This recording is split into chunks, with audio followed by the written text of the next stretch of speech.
सभी दोस्तों राम राम। चाणक्य नीति यूट्यूब चैनल पर आप सभी का स्वागत है।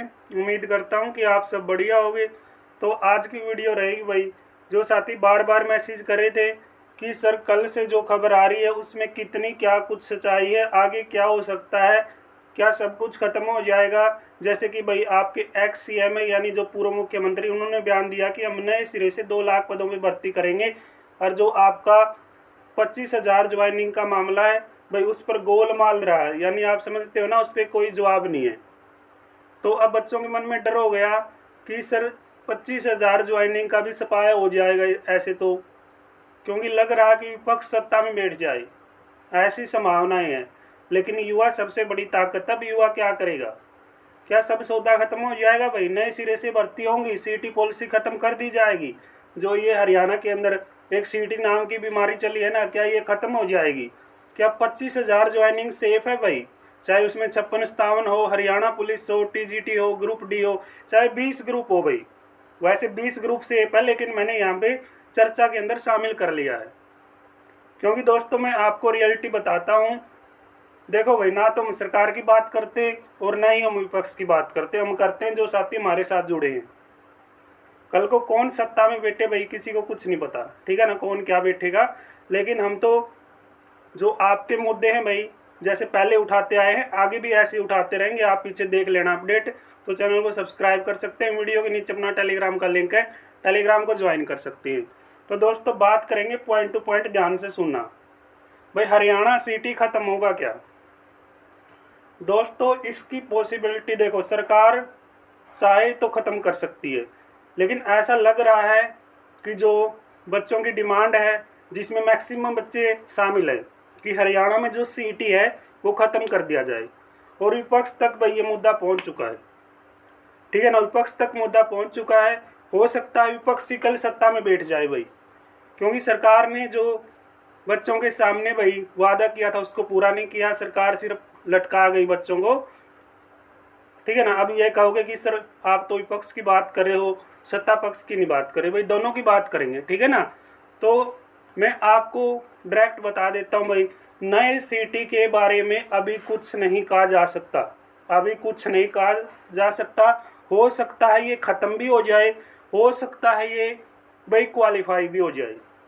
वो नई सरकार गठित होने के बाद ही पता चलेगा। ये भ्रामक खबरें जो आपके सामने चल रही है, इनसे बचिए और अपना भाई सुचारू रूप से पढ़ाई शुरू कर दीजिए। चाहे आप भाई फ्रेश बच्चे हो, चाहे आप सीटी क्वालिफाई हो, यानी सीटी पास हो, भाई सभी को पढ़ना पड़ेगा। नए सिरे से 2 लाख पदों पे भर्ती होगी क्या भाई? कोई भी सरकार आए, 1 साल के अंदर आपकी मैक्सिमम भर्तियां करेगी नए सिरे से, ठीक है ना। ये नए सिरे से विपक्ष कह रहा है, चाहे उसमें बीजेपी आ जाए, बीजेपी भी करेगी भाई। लेकिन 25,000 ज्वाइनिंग का जहाँ तक मामला है, क्या वो मामला भी ख़त्म हो जाएगा? जो बच्चों की कड़ी मेहनत है, जो बच्चे भाई दिन रात एक कर रहे थे, तो उनकी भर्तियों का क्या है भाई? मैं आपको बता देता हूँ दोस्तों, ये गोलमाल जो जवाब दिया गया आपके सामने, ये राजनीतिक स्टंट होते हैं आपको भावनाओं के अंदर कैद करने के लिए। मैं आपको एक एग्जाम्पल देता हूँ। जो हमारे प्राइम मिनिस्टर आए भाई कुरुक्षेत्र के अंदर, आपने सभी ने सुना हुआ, रैली के अंदर ज्वाइनिंग और रिजल्ट की बात करके, क्या उनको पहले से पता था कि भाई हरियाणा के अंदर 25,000 भाई हमें ज्वाइनिंग रिजल्ट निकालने हैं? ठीक है ना, किसी को पता होता है प्राइम मिनिस्टर को भाई उस राज्य में इतना वो है? वो बताया गया है, ठीक है ना, सीएम साहब के द्वारा बताया गया कि ऐसे ऐसे ये मुद्दा, क्योंकि हमने सेट किया है बच्चों के लिए ताकि वोट बन सके, यानी ये मुद्दे बनाते हैं, समझ गए होगे। और प्राइम मिनिस्टर ने क्या पता था, और रैली में बोले क्या, बोले 25,000 ज्वाइनिंग बोले आते ही देंगे, फलाना दिकड़ा सीएम साहब।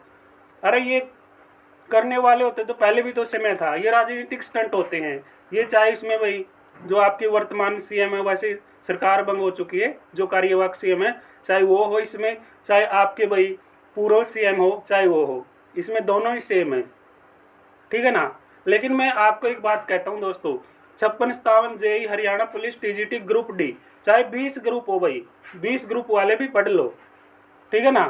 अगर आपको आगे ये भर्ती सेव करवानी है तो भाई आपको दोनों सरकारों की, यानी दोनों पार्टी, चाहे विपक्ष हो चाहे पक्ष हो भाई, तो भाई इनके क्या मैनिफेस्टो में ये चीज़ें डलवा लो, ठीक है ना, मैनिफेस्टो के अंदर ये चीज़ें डलवा लो। और जो बच्चे मिल रहे हैं ना, चाहे उसमें भाई पूर्व शिक्षा मंत्री गीता बुक्कल से बच्चे मिले हो, चाहे आपकी आवाज़ नवीन जयंत बन रहे हो, तो भाई आपको एकजुट होके जो आपका मुद्दा है वो बुलंद करना पड़ेगा, आपकी आवाज़ उठानी पड़ेगी। वरना भाई पॉसिबिलिटी है कि जो चीज़ें हैं आपकी वो ख़त्म भी हो जाए, लेकिन चांस भाई क्या 0.01% आप मान सकते हैं कि कुछ ही चांस है कि आपका ये मामला ख़त्म हो। अगर आप अच्छी तरीके से अपनी पैरवी करेंगे, मैनिफेस्टो के अंदर ये चीज़ें डलवा लेंगे, अगर दावा करेंगे कि हम रियल हैं, तो भाई आपको कोई, ठीक है ना, ख़त्म नहीं कर सकता। वरना दोस्तों नई सरकार भाई, ठीक है ना, क्योंकि उसके पास अपनी पावर होती है, वो नए सिरे से कर सकती है। लेकिन मैं चाहूँगा जितने भी साथी हैं भाई, अब आपका जो इलेक्शन है वो क्या फुल फॉर्म में है, जो फार्म भरने की डेट थी वो भी वापस जा चुकी है, सारे भाई जो कैंडिडेट हैं वो मैदान में आ चुके हैं। भाई जिससे भी मिलो भर्तियों के बारे में भाई एकजुट होकर आप अपना मुद्दा देना, ठीक है ना, विज्ञापन दो या जो आपकी आवाज़ है वो बने, क्योंकि इनको पता तो लगे कि मामला ये है, तुम्हारी जो ज़मीन है वो खिसक सकती है, ठीक है ना। इसमें कोई भी पार्टी हो वो आप पे डिपेंड है भाई, किसको आप बनाओगे किसको बिगड़ाओगे, ठीक है ना। लेकिन मैं चाहूँगा जितने भी साथी हैं भाई वो सभी पढ़ते रहें भाई, चाहे इसमें सीटी क्वालिफाई की बात हो, चाहे इसमें भाई, ठीक है ना, कुछ भी बात हो, चाहे सीटी वाले हो चाहे +2 वाले हो, ठीक है, सारी चीज़ें आपकी भाई। अभी तो फिलहाल क्या है, 8 अक्टूबर तक तो विराम है, लेकिन उसके बाद आपकी ये प्रोसेस शुरू हो जाएगी, समझ गए ना। तो सभी साथी पढ़ते रहो आराम से, लेकिन जो आपकी बात है वो उठाते रहो, ये कुछ नहीं है, ठीक है ना। इन चीज़ों से घबराना नहीं है कि आपके जो पूर्व मुख्यमंत्री जी ये कह रहे हैं, तो भाई आपकी 25,000 ज्वाइनिंग की जहाँ तक बात है, मैनिफेस्टो में ये चीज़ें डलवाओ, जहाँ जहाँ पे भाई आपको ये मिलते हैं वहाँ पे आप अपनी बात उठाओ। एक साथ अगर आप रहोगे, एकजुट रहोगे, तो आपकी सारी चीज़ें सेफ हैं, ठीक है ना। भाई हो सकता है सरकार, ठीक है, अगर आप बेगोल होगे तो सरकार कुछ आगे पीछे कर दे, तो फिर उसमें आपको ही खतरा है, ठीक है। तो दोस्तों थोड़ा समय का भाव है, बाहर भी आवाज़ आ रही है, तो जो क्लियरिटी है वो मैंने लगभग आपको बताई दी। पढ़ते भी रहो और साथ में आपकी जो चीज़ें हैं वो भी उठाते रहो। नए सिरे से भाई 1 साल के अंदर काफ़ी भर्तियाँ होंगी। तो ये थी जानकारी। तो वीडियो के नीचे कमेंट सेक्शन में आप अपने विचार जरूर पेश कीजिएगा, क्योंकि आपकी जो बात है, आपकी जो चर्चा है वो बड़ी अहम होती है। मिलेंगे नेक्स्ट वीडियो में, तब तक आप सभी का बहुत बहुत धन्यवाद। जय हिंद, जय भारत।